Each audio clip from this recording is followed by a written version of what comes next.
สบายดีทุกคนเนาะตอนนี้เนนั่งอยู่ที่ห้าง The Greenhouse เนาะซึ่งว่ามื้อนี้เนพิเศษสุดๆเพราะว่ามากินอาหารที่แบบเพื่อสุขภาพสุดๆเลยเพราะว่าช่วงนี้ไดเอทกะนำเนมาข้างในเลยเด้อ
พาขึ้นไปทางเถิงเด้อเจอกันอยู่เถิง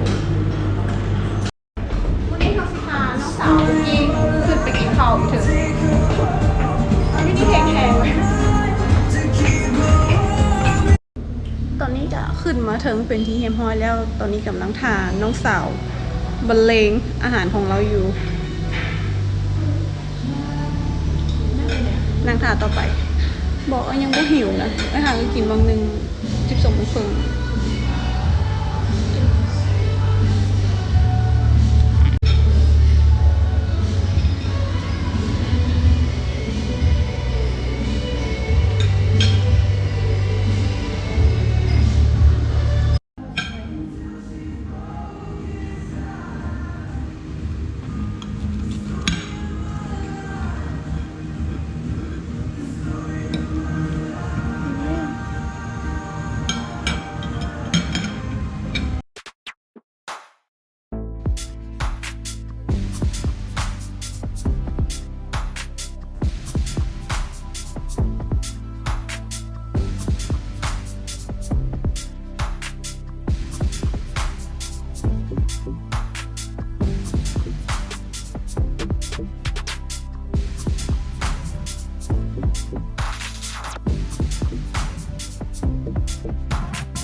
ซึ่งว่าห้าง The Greenhouse เนาะซึ่งว่าอาหารเพิ่นส่วนใหญ่ก็จะเป็นพวก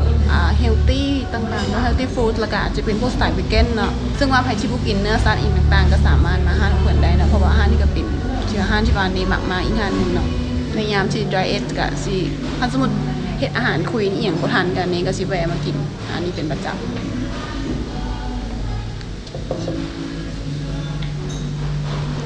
เมื่อกี้นี้พวกเราได้กินอาหารไปแล้วเนาะแต่ว่าตอนนี้พวกเรากำลังกินสเปเชียลเมนูจากร้าน The Greenhouse เนาะซึ่งว่ามื้อนี้เพิ่นมีเมนูพิเศษเนาะมาให้เนซินก็คือเชอร์ดือเป็นโยเกิร์ตมะพร้าวเนาะหรือว่า coconut yogurt เนาะซึ่งว่าเป็นเมนูที่ว่าเพิ่นกำลังเริ่มเห็น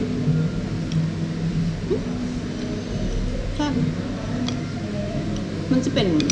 เนื้อคือโยเกิร์ตเลยเนาะแต่ว่าตัวนี้บ่ได้เฮ็ดจากนมเด้อเฮ็ดมาจากมะพร้าวบ้านเฮาเลยเนาะมันจะมี3เลเยอร์ก็คือชั้นที่1เนาะจะเป็นโยเกิร์ตมะพร้าวเนาะที่ว่าเพิ่นมักหรือว่าอีหยังที่ว่าเฮ็ดให้มันเป็นสไตล์โยเกิร์ตเนาะแต่ว่าบ่ได้ใส่นมเนาะแล้วหลังจากที่ว่าเฮากินจิกลงไปเนาะมันจะมีเนื้อของแอปเปิ้ลแล้วก็ซินนามอนเนาะซินนามอนภาษาลาวก็คือหยังอบเชยที่ว่าพวกแม่เฮาใส่เฟออีหยังนั่นแหละเวลาเฮากินรวมกันเนาะมันก็จะได้รสชาติแหละโอเคอยู่แหละ นี่ก็บ่เป็นสายวีแกนเนาะแต่ว่าก็กินอาหารปกติแต่ว่าถ้าร่างกายมันเต็ม ถ้าร่างกายมันเต็มมันยึงบ่ไหวแล้วก็นี่ก็สิเริ่มกลับมาคลีนร่างกายคือกินอาหารคลีนเนาะแล้วก็เล่นกีฬาอย่าลืมเล่นกีฬาเด้อทุกคนยำเมื่อกี้นี่มีเนื้อของเผานะ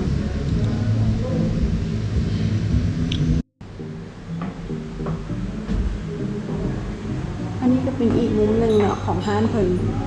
อยู่สั้นที่3ฝ่ายตกแต่งห้างของเพิ่นเนี่ยเก๋สุดๆเลยได้อารมณ์เนาะ